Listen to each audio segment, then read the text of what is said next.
Hello guys, this is Krishna. Welcome back to my channel. I hope you all are doing very great. So today we are going to start with the population and associated issues. What we are going to see in this particular video is about overpopulation, the causes and the controls, measures and some population policies also. So without taking your much time, let's begin with this beautiful PDF. Population and associated issues.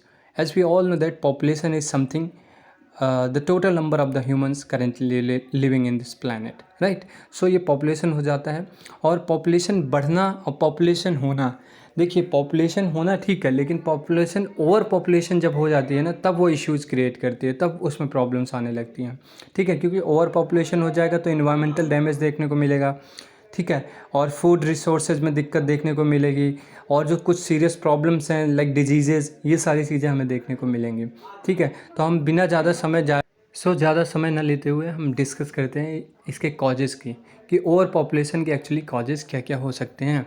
तो over population के causes में देखें तो पहले तो birth rate जो हमारे यहाँ पे है, वैसे तो मेनली टू कॉमन कॉज है जो ओवर पॉपुलेशन को लीड करता है, ठीक है। जैसे कि बर्थ रेट जो हमारे यहाँ पे है still higher than the death rate. ये क्या है, जो बर्थ रेट है वो हाइयर है डेथ रेट से। जो जन्म दर है हमारे यहाँ पे वो मृत्यु दर से ज़्यादा है। इसका मतलब ये है कि हमारे यहाँ जन्म लेने वाले जो बच्चे हैं वो ज़्यादा हैं मृत्यु के कंपैरिजन में, ठीक है। दूसरी चीज़ ये है कि फर्टिलिटी रेट जो है हमारे यहाँ पे और कंट्री की अपेक्षा है, और कंट्री की तुलना में देखा जाए तो कुछ ज़्यादा ही है हमारे यहाँ पे, ठीक है।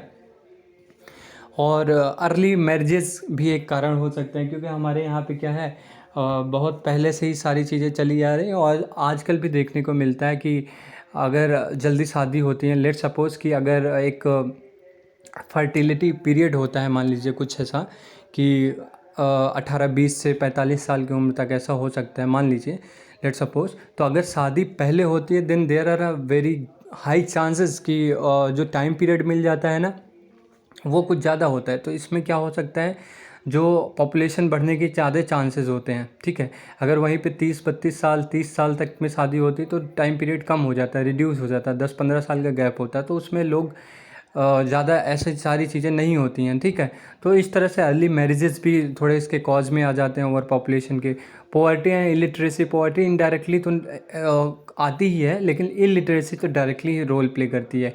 अगर आप शिक्षित नहीं हैं, ठीक है, एजुकेटेड नहीं हैं, तो आप ऐसे काम करने लगेंगे जहाँ पे आपको पता ही नहीं है कि पॉपुलेशन से क्या आगे प्रॉब्लम्स आने वाली हैं।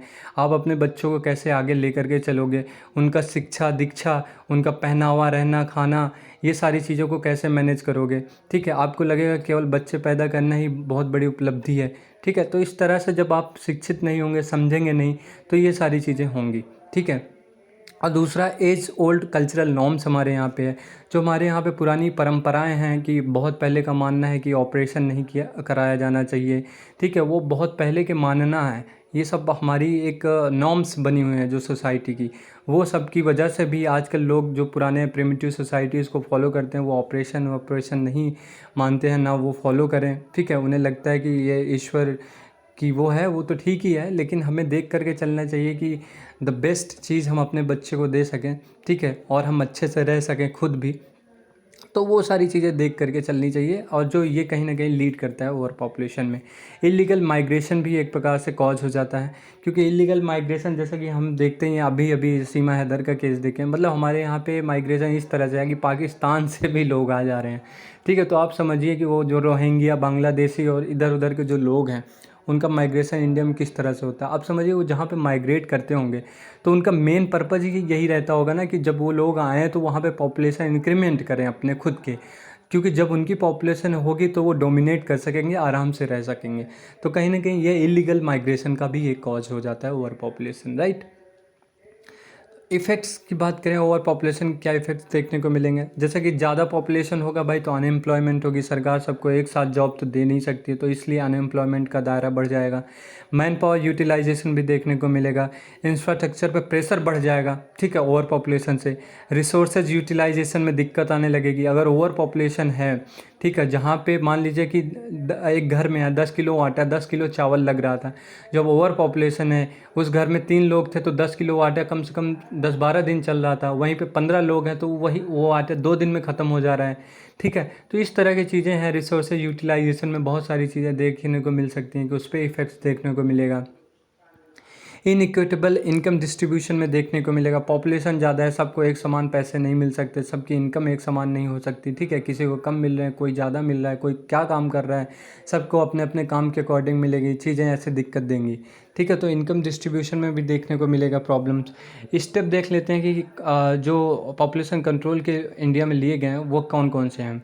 जैसे सोशल मेजर्स की बात करें तो क्या क्या लिए जा सकते हैं स्टेप्स में देखें तो सोशल मेजर्स की बात करें तो इसमें हम देख सकते हैं कि जो सोशल इनइक्वालिटी है उस चीज़ को हम एलिमिनेट करें, ठीक है। जो सामाजिक असमानताएं हैं अगर उसे हम एलिमिनेट करते हैं सोसाइटी से तो कहीं ना कहीं ये जो है अच्छी चीज़ होगी कि पॉपुलेशन को कंट्रोल किया जा सकता है सोशल इनइक्वालिटी से। दूसरी चीज़ मिनिमम मैरिज जो है, उस मिनिमम मैरिज जो एज है उस चीज़ को बढ़ाया जाना चाहिए।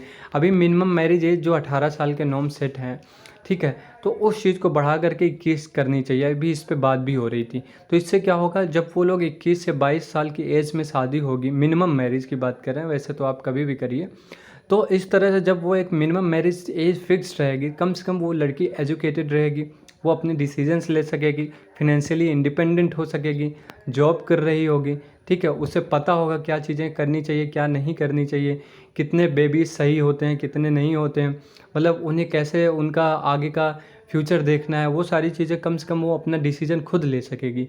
तो इससे क्या होगा, उसकी एज जब शादी की एज जब थोड़ी ज़्यादा रहेगी तो वो अपने डिसीजंस ले सकेगी एक्चुअली। तो इससे क्या होगा, पॉपुलेशन कंट्रोल और इन सारी चीज़ों में हेल्प होगी। Raising the status of women, women का स्टेटस अगर सोसाइटी में रेज होता है तो उससे भी फ़ायदा देखने को मिलेगा। Spread of education, I think it is a most important point. अगर एजुकेटेड हैं लोग, ठीक है, एजुकेशन का प्रसार है सोसाइटी में, तब जा कर के इसका फ़ायदा देखने को मिलेगा। और लोगों को एडॉप्शन की ओर बढ़ना चाहिए, ठीक है।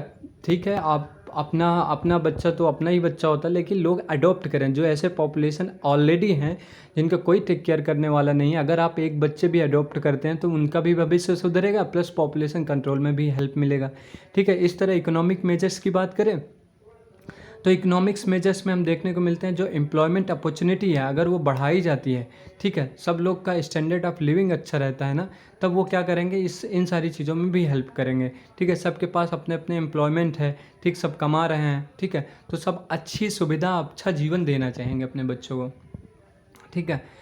डेवलपमेंट ऑफ एग्रीकल्चर इंडस्ट्रीज़ की बात करें, इन सारी चीज़ों का डेवलपमेंट हो जिससे कि लोग वहाँ भी इनकम को, इकोनॉमिक मेजर्स की बात है तो वहाँ पे भी इनकम को अटेन कर सकें, गेन कर सकें, ठीक है। और बर्थ कंट्रोल मेजर्स भी लिए जा सकते हैं, लेने जाने चाहिए, ठीक है। कि जैसे होता है नहीं कि 2 चाइल्ड पॉलिसी चाइना ने अडॉप्ट किया था, इस तरह की जो पॉलिसीज़ होती हैं वो इंडिया के पर्सपेक्टिव से, जो इंडिया के कॉन्टेक्स्ट से जो बेस्ट हो वो चीज़ लेनी चाहिए, ठीक है। Balance between population size and resources को भी ध्यान में रख करके ये सारे इकोनॉमिक मेजर्स, सोशल मेजर्स लिए जाने चाहिए। तो ये रहा population issues, population and it's associated issues, जो कि हमने पूरा कंप्लीट किया आज। और ज़्यादा समय ना जाया करते हुए मैंने पूरा का पूरा वीडियो कंप्लीट किया, उसके कॉजेज़ देखे, इफ़ेक्ट्स देखे, स्टेप्स देखे कि क्या पॉपुलेशन कंट्रोल की वो रही हैं। और आशा करते हैं कि आपको समझ आया होगा। कुछ इसके पॉपुलेशन पॉलिसीज़ की बात करें तो जैसा कि हमें पता है कि पहली जो नेशनल पॉपुलेशन पॉलिसीज़ आई थी वो 1976 में आई थी गवर्नमेंट ऑफ इंडिया द्वारा, ठीक है। तो ये सारी चीज़ें हम देख लेंगे। उसमें फैमिली प्लानिंग की बात की गई थी, मिनिमम मैरिज एज 18 साल से 21 साल के बीच, 18 से 21 साल फिक्स किया गया था, और मैंडेटरी रजिस्ट्रेशन रखा गया था मैरिजेस के लिए। तो ऐसी ही चीज़ें उसमें थी, ठीक है। तो पॉलिसीज़ का जो भी है आप देख लीजिएगा, मेनली आपको इतनी चीज़ें पता होनी चाहिए, ठीक है। तो पॉपुलेशन एंड एसोसिएटेड इश्यूज़ का आज टॉपिक यहाँ पे समाप्त होता है। आशा करते हैं कि आपको पसंद आएगा।